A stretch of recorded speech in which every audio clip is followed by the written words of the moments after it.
Welcome you back to the Patrick Netherton Show right here on 1130 The Tiger. He's Roger Sampton. I'm Patrick Netherton. We're pleased to have you with us. Big week. It is tournament selection week.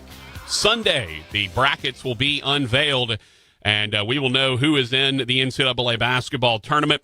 And a man who is taking us inside the selection room, he is an old friend, Dave Worlock, the media relations director for the NCAA men's basketball tournament. He joins us. Dave, how the heck are you, man? I'm doing well, Patrick. How are you, buddy? I'm great. Now, I hate to always, I like to start kind of lighthearted, but we have some serious issues to discuss because, as we know, we're seeing a lot of sporting events get either canceled, fans being removed, not being allowed to attend because of what's going on with the coronavirus. New York City just had just put out a significant travel ban.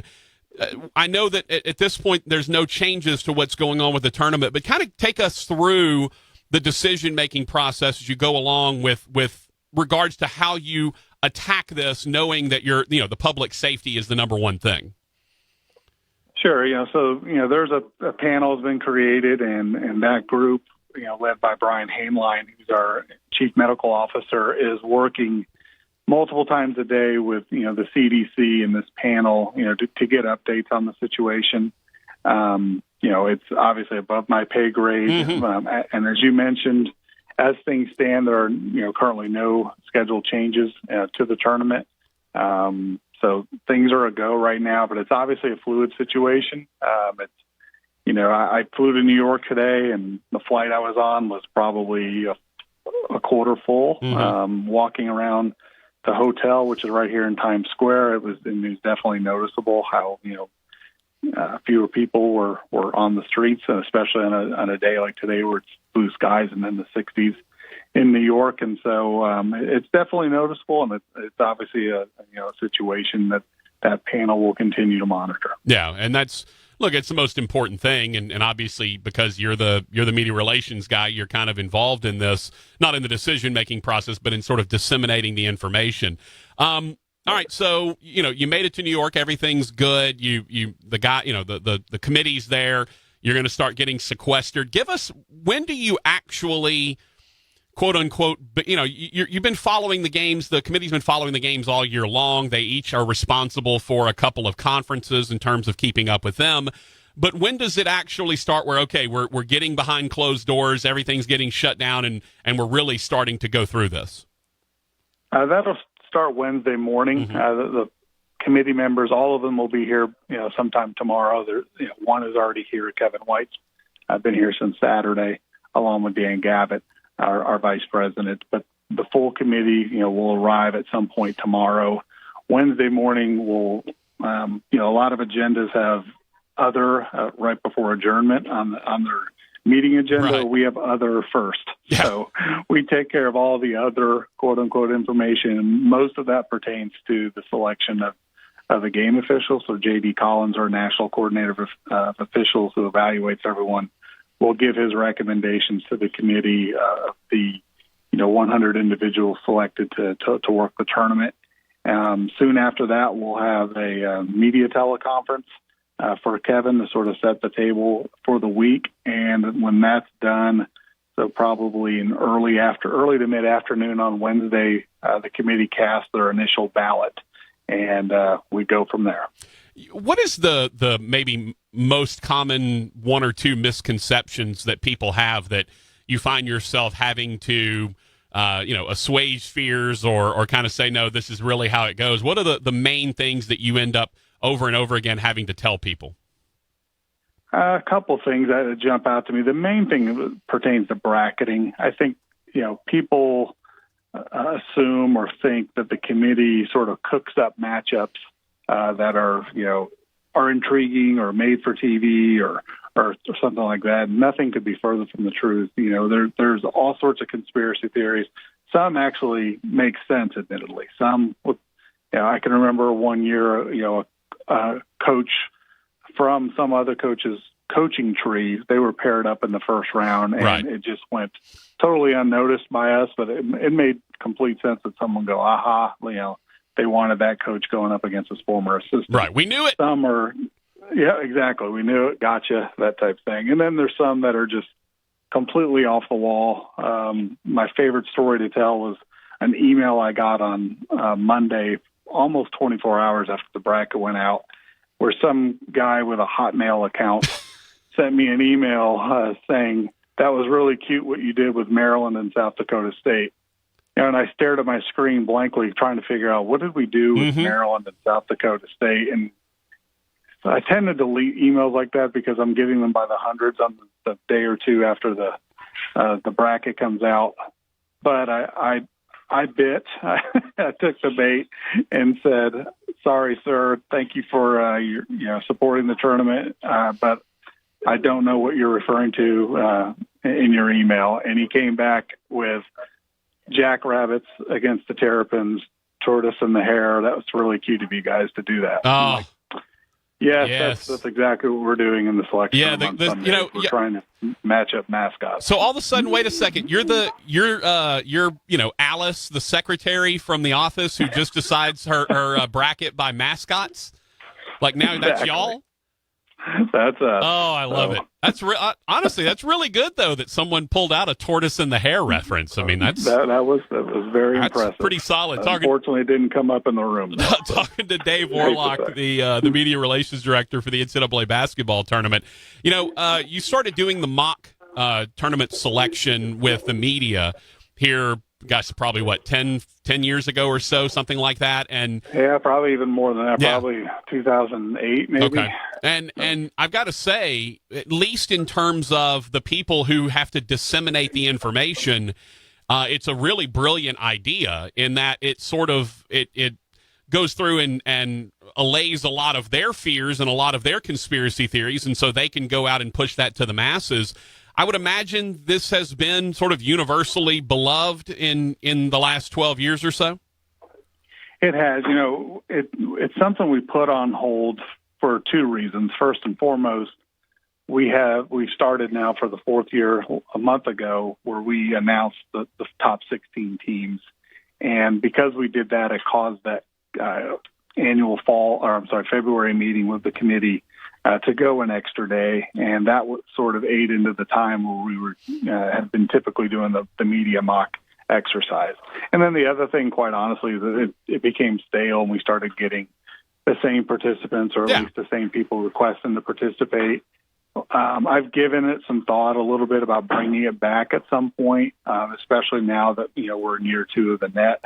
So it could be something we revive. I do think it served the purpose to educate the media and the public about how the process works, and even for people who follow this on a daily basis from November to March, they found it very educational. In fact, those are the people that often requested to be repeat participants. It's interesting because when I did the mock selection committee, it was back before the expanded first 4 in Dayton. A lot of that was going on, but one of the things I noticed, and again, we were in a much shorter time frame. Although the time frame that y'all have to bracket is pretty similar to what we had. It's not a very long, because you're getting results from games all the way up until, just a couple of hours before the bracket's revealed. But one of the things I noted is because of the regimented rules within the bracketing procedure, it's almost impossible to gerrymander matchups because you've got to have, and you don't have to go through all the rules, but it's a lot of, you can't, same conference teams can't meet at a certain point, until a certain point, that kind of thing. I don't think people understand that because of the rules that are in place for bracketing, it is nearly impossible to actually come up and rig those matchups. That's exactly right. Geography and conference affiliation drive those decisions, and the committee has spent considerable time over the course of 5 days selecting teams and then seeding them 1 through 68 in a seed list. And so after you, quote unquote, scrub the seed list and get those teams in the exact order you feel like they belong in, ranking the very best team to the 68th best team in terms of the teams that will be participating in the tournament, you're trying to do your very best and keeping them on their true seed line. So if a team is being 27th on this seed list, you're trying to keep them on the 7 line, for example, and not dropping them to an 8 because of what that does and the trickle-down effect it has to the rest of the field and who plays who and who advances to play who. And so it's important to the committee to keep them on that seed line. It's why they adopted some new principles a few years ago in relation to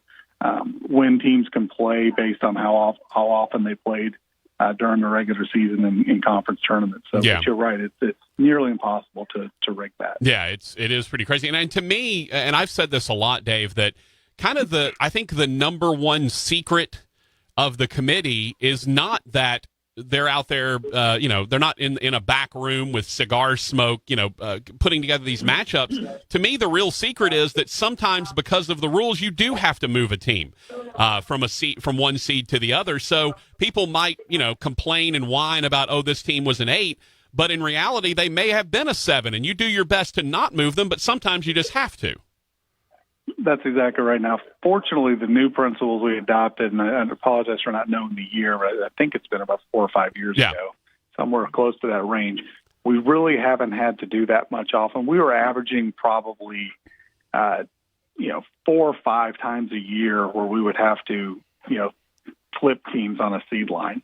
And I think since we adopted those, we've only had to do it once. I can't remember the exact situation, but it involved a scenario where there were multiple teams from the same conference on one line and then multiple teams from the same conference on another line, and it presented second-round matchups. So while I may not be remembering it exactly right, so let's say there were several teams from one league on the 2 line and several teams from one league on the 7 line. It was creating all of these conference matchups in the second round that just couldn't work out, and so we ended up having to drop someone to an 8 line. But that was a single occurrence when that has happened in the last few years. That the principles stay, I'll say it quickly, but if you play 3 times during the season, including the conference tournament, you can't play until the Elite 8. If you play twice, you can't play to the Sweet 16. If you only play once, you can play as early as the second round, although we do our best to try to avoid a second-round matchup of 2 conferences or 2 teams from the same conference. Yeah, and that's the difference. And if it used to be, if you were conference affiliates, I think you couldn't play until the 3rd round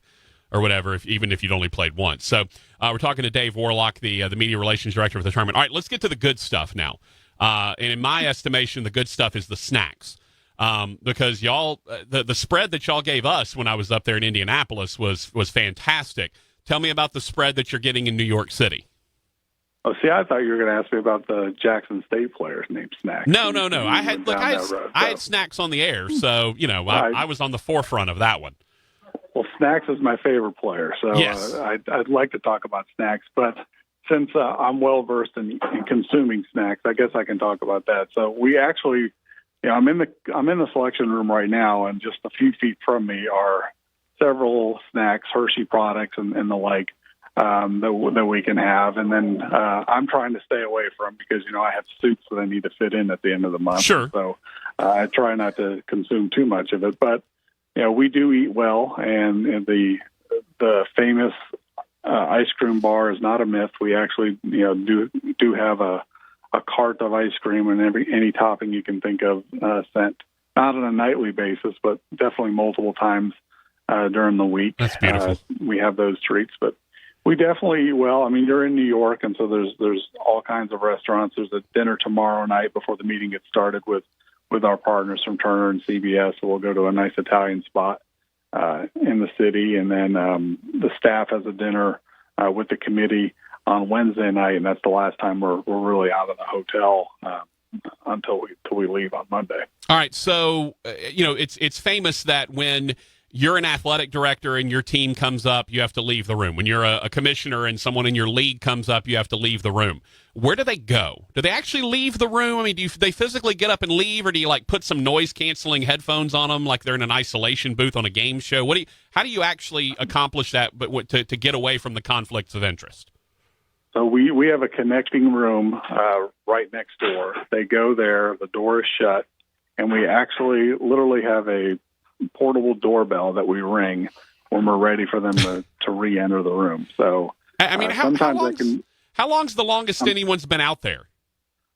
Well, there's a funny story about one time we had a discussion about a team whose commissioner from the conference was on the committee, and the discussion went on and on and on, and there was a natural transition to another team, and we were probably talking for 5 minutes when we realized, wait a minute, we should have buzzed them back in. So we buzzed them in, and it became like a little running joke, and that person was laughing about it. It was like, I thought you guys had me out there for a long time. And so anytime that incident always comes up, anytime we're on the verge of forgetting that someone is next door, and it's permissible for them to re-enter the room because the discussion about their team is ended. Do y'all stock that other room? Like, is there like a PlayStation in there? Is, some games? I mean, what do? They just kind of hang out there for 30 minutes while you're discussing other teams? What, do they get to check their phones? What do they get to do?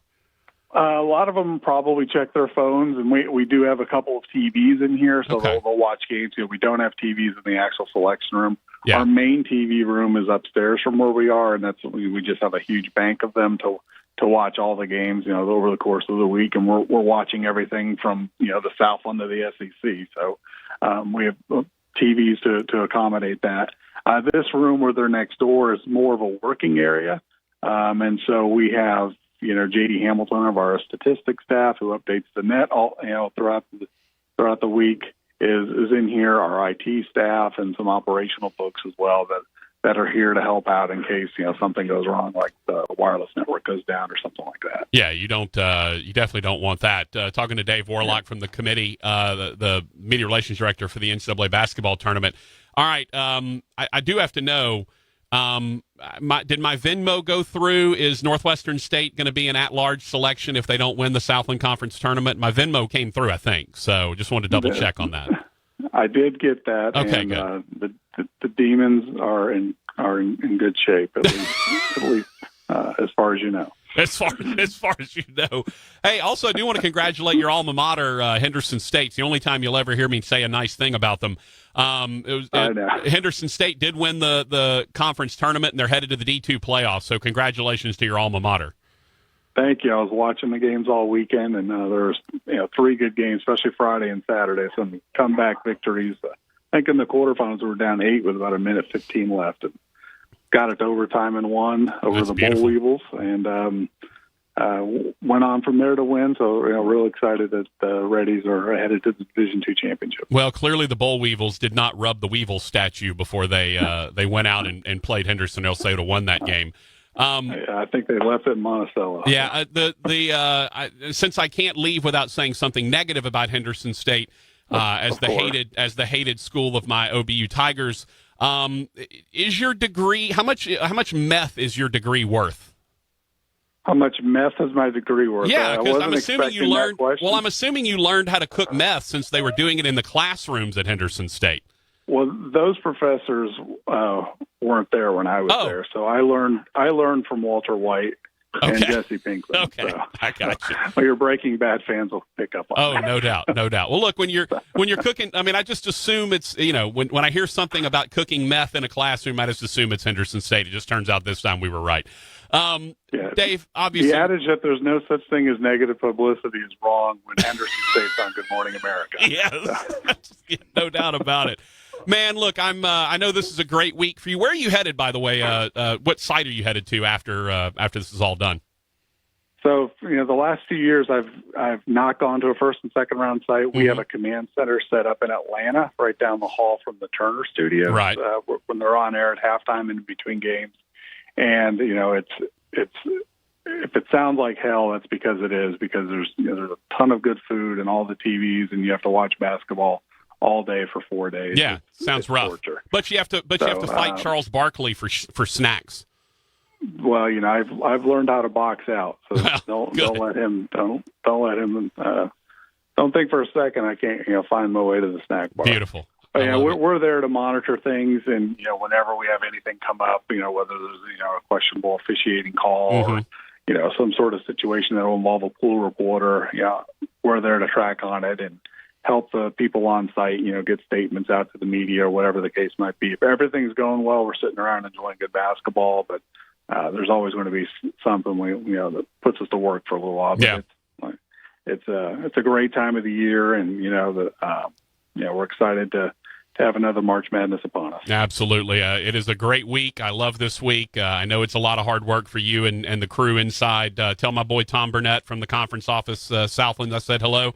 And, man, have a lot of fun this week and look forward to the tournament.